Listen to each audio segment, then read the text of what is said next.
Oi, gente, tudo bom? Na aula de hoje a gente vai falar um pouquinho aí sobre, continuar falando, né, sobre os biomas, mas a gente vai tentar dar ênfase aí nos biomas do Brasil, né, nos biomas nossos aí, tá?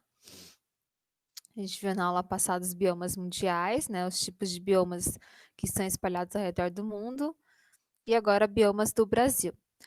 Muitos de vocês, o ano passado, já viram sobre esse assunto, né? A gente comentou desse assunto, o ano passado. Como houve essa mudança de material didático, eh, alguns temas estão se repetindo, tá?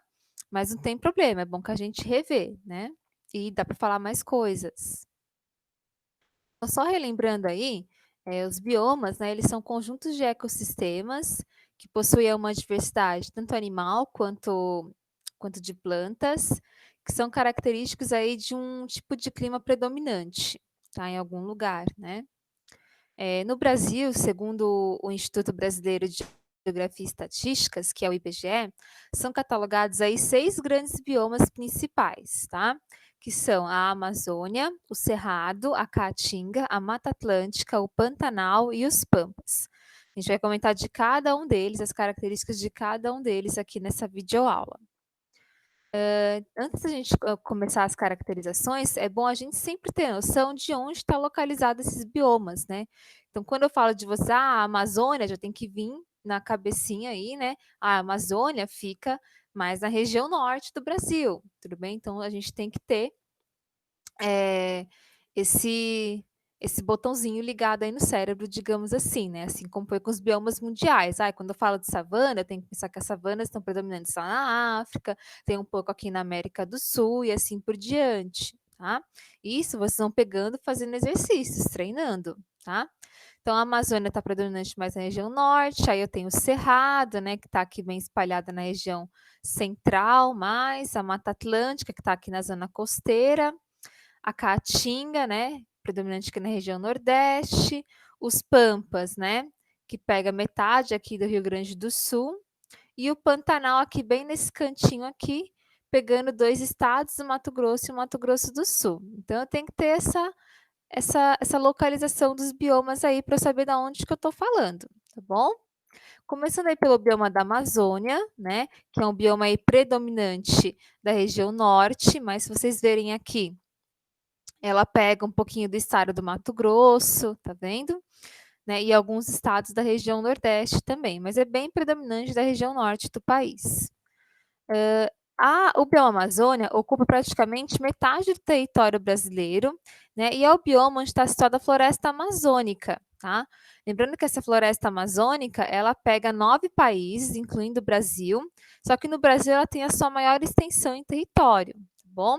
E é a maior floresta tropical do planeta Terra. Então, como eu falei, ela pega algumas regiões, né, abrange os estados basicamente da região norte, uma partezinha aí de alguns estados do nordeste, como o Maranhão, e um pouquinho da região central do Brasil, pegando Mato Grosso. Com relação ao clima, ela tem um clima bastante quente, com chuvas intensas, isso é bem típico de florestas tropicais até, né, a gente viu. E tem uma fauna e flora bastante diversificada, né, flora bastante exuberante, então tem onças, tem peixes-bois, tucanos, ariranhas, araras, cobras, né, como jiboias, sucuris, árvores bem altas, até de pequeno porte, né, então uma vegetação bastante intensa aí, né, uma diversidade bastante intensa, como a gente pode ver aqui, né. E algumas espécies são endêmicas dessa região. O que quer dizer endêmicas? Endêmicas quer dizer que só existe nesse bioma, tá certo? Não tem mais nenhum lugar. Então tem aqui a Vitória régia, né, que é uma planta bem típica da Amazônia, tem até uma lenda, né, com relação à Vitória régia, tá. Eu tenho o guaraná, tá certo? Que é uma planta típica do bioma Amazônia, não encontro guaraná em outro bioma, tá? É nosso isso, né, do Brasil. Árvores de grande porte, tem os jiboias, tucanos, eu posso encontrar onças também. Enfim, é uma diversidade bastante grande aqui. tá? Entretanto, né, mesmo com toda essa diversidade, se a gente for analisar o solo da Amazônia, ele é um solo pobre em nutrientes. Ele é um solo aí rico somente em areia e em argila, que não são solos que têm muito nutrientes, né? Esses solos geralmente eles são bem fininhos, né? São rasos, com uma camada bem fininha de humus, né? O humus, vamos lembrar que era um solo rico em nutrientes, tá?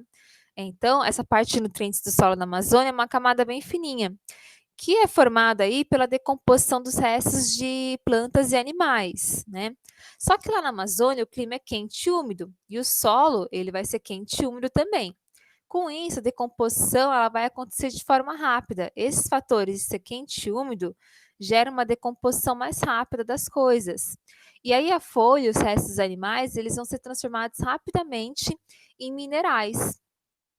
Esses minerais, né, vão ser absorvidos aí pelas plantas e vão ser utilizadas por elas aí nos seus processos fisiológicos de crescimento, na fotossíntese. E aí, dessa forma, a diversidade consegue se manter na Amazônia, mesmo o solo sendo pobre, tá? Além disso, né, a floresta da Amazônia, floresta amazônica, o bioma Amazônia, ele possui uma grande reserva, né, tem uma grande reserva de água doce do mundo, tem uma das maiores bacias hidrográficas que a gente conhece do país, que é a Bacia Hidrográfica Amazônica, que é recortada aí por vários rios.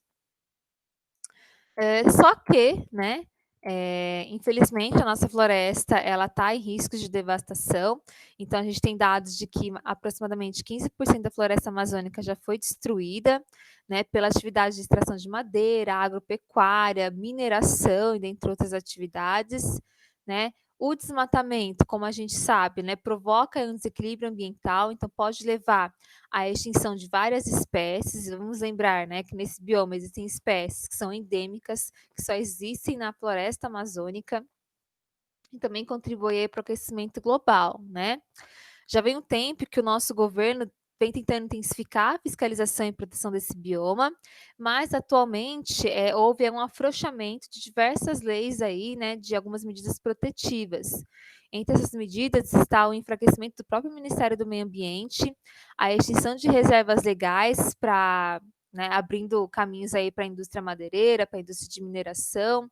Houve um freio também na fiscalização, tá? Então, os fiscais do IBAMA eles estão meio que de mãos atadas, né, por conta da legislação que mudou, né, atualmente.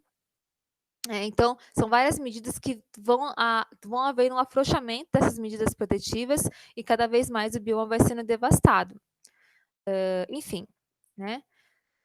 Isso são coisas para se pensar aí, tá certo? Políticas públicas, né?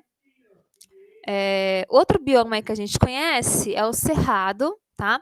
O cerrado aí, né, é um bioma bem característico aqui, ó, da região central do país, mas ele pega, sim, né, metade do estado de Minas Gerais, ó, tá vendo, ó? Metade do estado de Minas Gerais também é cerrado, uma parte da Bahia e uma parte aqui do Maranhão e Piauí também, que ficam na região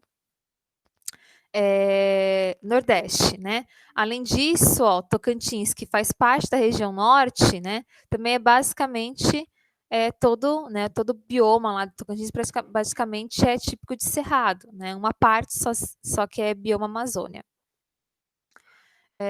Então, ele é o segundo maior bioma brasileiro, ele ocupa mais ou menos 20% do território nacional.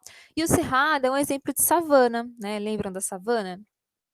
Então, que tinha clima seco no inverno, um verão mais chuvoso, né? No Cerrado, há queimadas cíclicas, né? Então, o fogo lá é um evento natural, entretanto, muitos aí são decorrentes da atividade humana.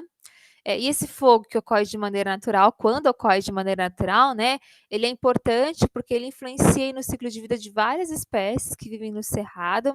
Então, tem algumas plantas que são típicas do bioma cerrado que só florescem, por exemplo, depois de eventos de queimadas, né? Essa flora aí, né, ela é bastante arbustiva, com troncos bastante tortuosos, né? Entre as plantas que eu tenho aqui bem conhecidas são o baru, a mangaba, né? Com relação à fauna, eu tenho aí a anta, os cervos, também tem onça pintada, lobo-guará, tamanduá, são animais bem típicos aí do cerrado, tá, como eu posso ver aqui, ó, o lobo-guará, que é o nosso lobo, né, o lobo brasileiro, tá, o tamanduá-bandeira, que está em risco de extinção, por sinal, tá, e como você pode ver a vegetação, ó, os troncos são bem tortuosos, né, bem sinuosos, não são tão árvores muito grandes, tá. As cascas são grossas, que é bem típico desse bioma que é seco, né, mais no verão e chuvoso aí no inverno, tá. Também é um bioma bastante devastado, aliás, é um dos biomas mais devastados que a gente tem, mais até do que o bioma Amazônia. Então, de toda a área original que tinha do bioma do Cerrado, né, resta menos de 60% da área original. E aí a gente tem, né, vários rios que estão contaminados com mercúrio por causa do garimpo. O mercúrio que é uma substância tóxica, que afeta aí o sistema nervoso das pessoas. A vegetação, ela muitas vezes é desmatada para comercialização de madeira, como tem muitas árvores típicas aqui, né, então essa vegetação acaba sendo muito devastada por conta da indústria madeireira, pelo carvão, até pela própria expansão urbana, né, e pela atividade agrícola, né, plantação de soja, de gado, né, na pecuária.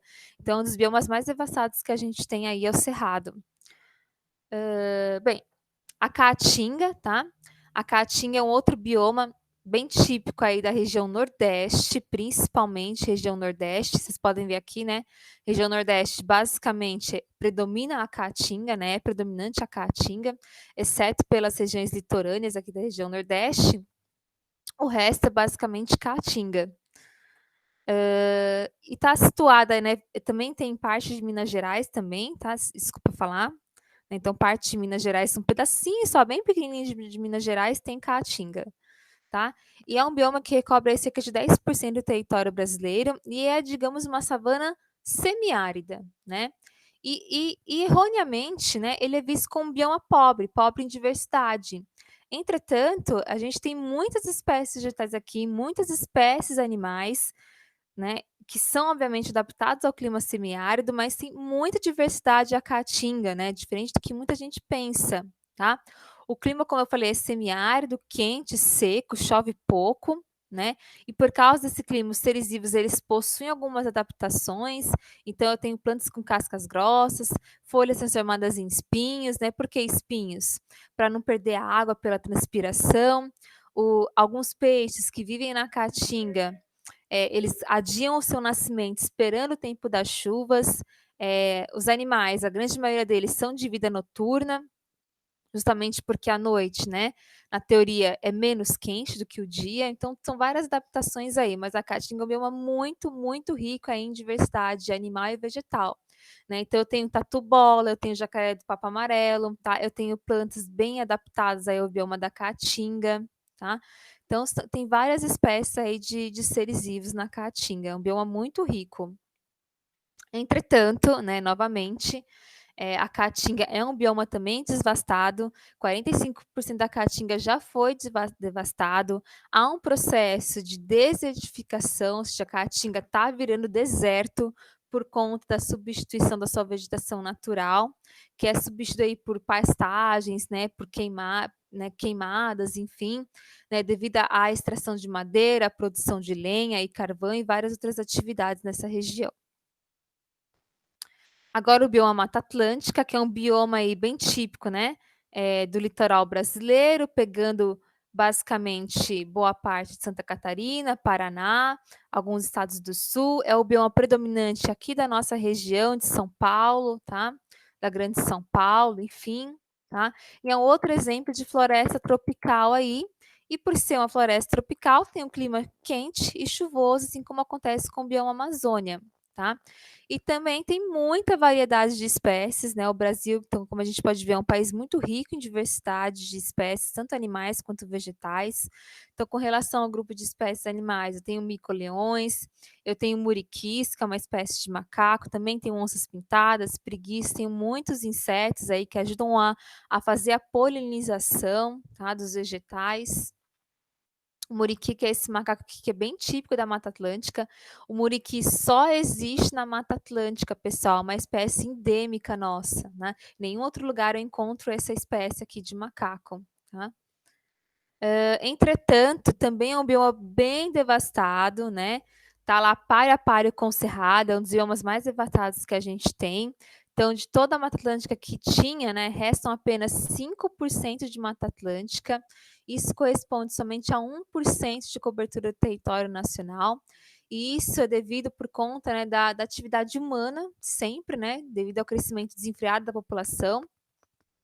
Esse bioma, como a gente pode ver, né, como fica em regiões aí, né, que tem alto índice populacional, que são regiões desenvolvidas economicamente, digamos assim, né, que são os estados da região sul e sudeste aí, teve esse crescimento acelerado de população que afetou o bioma da Mata Atlântica. Então, outra coisa que devasta a Mata Atlântica são as plantações, principalmente de cana-de-açúcar e cacau, atividade agropecuária também. Várias espécies estão ameaçadas de extinção por conta do desmatamento, também da caça ilegal. Então, o próprio muriqui está ameaçado de extinção, né? E isso é muito grave quando eu falo que tem espécies endêmicas aqui nesse bioma, tá?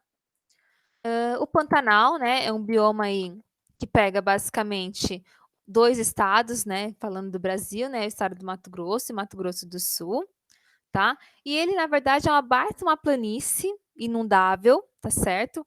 Ele, além disso, além de abranger os 2 estados brasileiros, Mato Grosso e Mato Grosso do Sul, se estende também um pouquinho pelo Paraguai e Bolívia, né? E tem um clima aí que tem verões úmidos, invernos secos e quentes. Então, o Pantanal tem um clima mais ameno, né? O inverno não faz tão inverno assim, né? Um inverno mais ameno.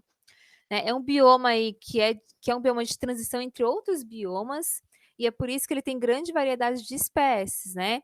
Ele possui aí alagamentos periódicos, cíclicos, né? E as áreas alagadas, elas secam bem devagar, elas secam gradativamente.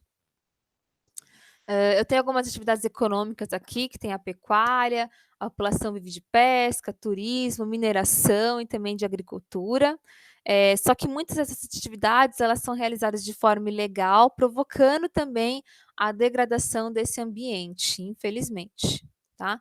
Então, também tem muitas espécies endêmicas, como o tuiuiu, que é esse pássaro aqui, da foto de cima, tá? Arara azul, né? E, como eu falei, é uma planície inundável, né? Tem as inundações são cíclicas, tá certo? Como vocês podem ver aqui pelas fotos. E por último, os pampas, tá? Os pampas aí, né? A gente só tem esse bioma aqui no Rio Grande do Sul, então metade do Rio Grande do Sul aí, né? Corresponde ao bioma dos Pampas, e são as nossas pradarias, os nossos campos, né? Então vamos lembrar aí que tem um clima mais ameno, tem as estações bem definidas, as chuvas elas não são tão abundantes, mas elas são bem distribuídas ao longo do ano. A vegetação é basicamente gramíneas, arbustos de pequeno porte, e eu tenho uma fauna aí que é bastante conhecida, né? Que são os pica-paus, os veados, tem um pássaro bem característico que são os anus pretos, dentre outras, tá? Grande parte dos pampas também já foi devastado, cerca de 54% dos pampas já foi devastado, e isso deve-se principalmente à atividade de pecuária, criação de gado nesse bioma, como é uma planície, né? Enfim, muitas espécies aí animais, tá certo? E vegetais, né? Bem típicas aí dos pampas aí. Como eu falei, é uma planície, né? Um lugar reto, são campos, tá? E por hoje é só, né? A gente discute mais um pouquinho sobre esses biomas na sala de aula virtual. E até breve, gente.